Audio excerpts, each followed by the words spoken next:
The premise of the script is this sort of guy who's lost his memory and is trying to piece everything together. So we find the man driving through the dusty outback of South Australia. Culminates in having this terrible accident. Wakes up in hospital, doesn't remember anything, doesn't know who he is. And then this mad, epic journey starts of him trying to piece together what's happened. You know, I keep telling myself to just try and remember, you know, but it's like trying to make yourself fly.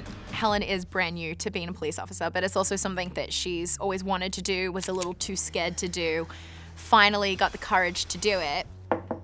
I think her naivety in this field is also what kind of makes her amazing, because she's not jaded. Helen Chambers, here to take a statement. She's willing to look at someone and say, hey, I trust my gut, I trust my instinct, and I know that you're good, and I'm gonna help you through this.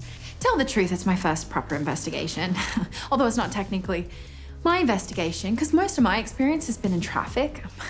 Helen's relationship with the man is interesting. When you wake up with absolutely no memory, it's gonna be very difficult to trust someone, and I think that instantly they form a trust, and that carries throughout the show. Okay, so what do we know? Well, sorry.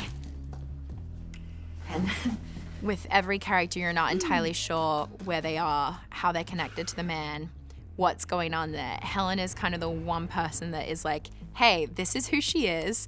She doesn't know this guy. And so you can actually believe and trust what she's saying. And that automatically just brings a lightness to it, because everything else is almost a mystery. I don't know if you're a glass half full kind of guy or a glass half empty. But something's gonna come up. We'll find out who you are. It's a challenge. I've never played a character who's so constantly in turmoil and so constantly on edge and so constantly confused and so constantly angry. I have nothing. I have no name, no home, no clothes.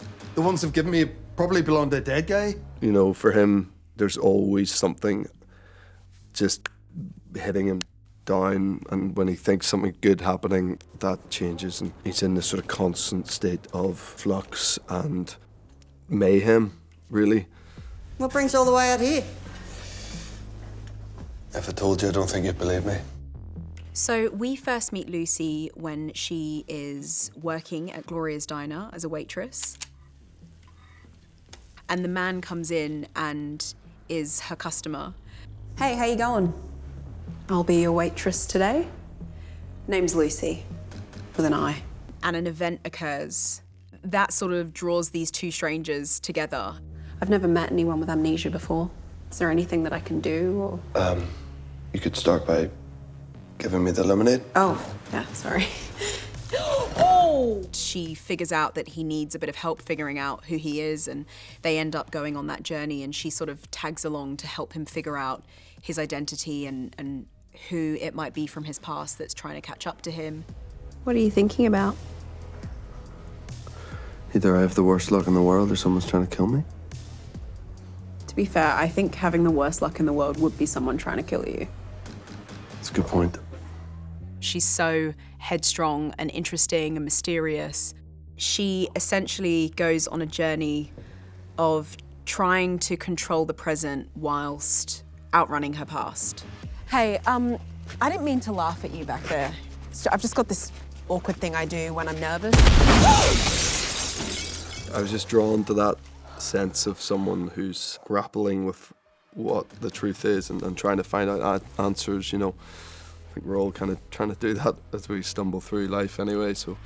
You've got, like, amnesia? Yeah. Mate, that is awesome! Yeah, it's really not. You don't know a lot about him from the start, and you don't know a lot about him really until the end of the first episode. It's the first kind of glimpse into something maybe quite sinister going on with this guy.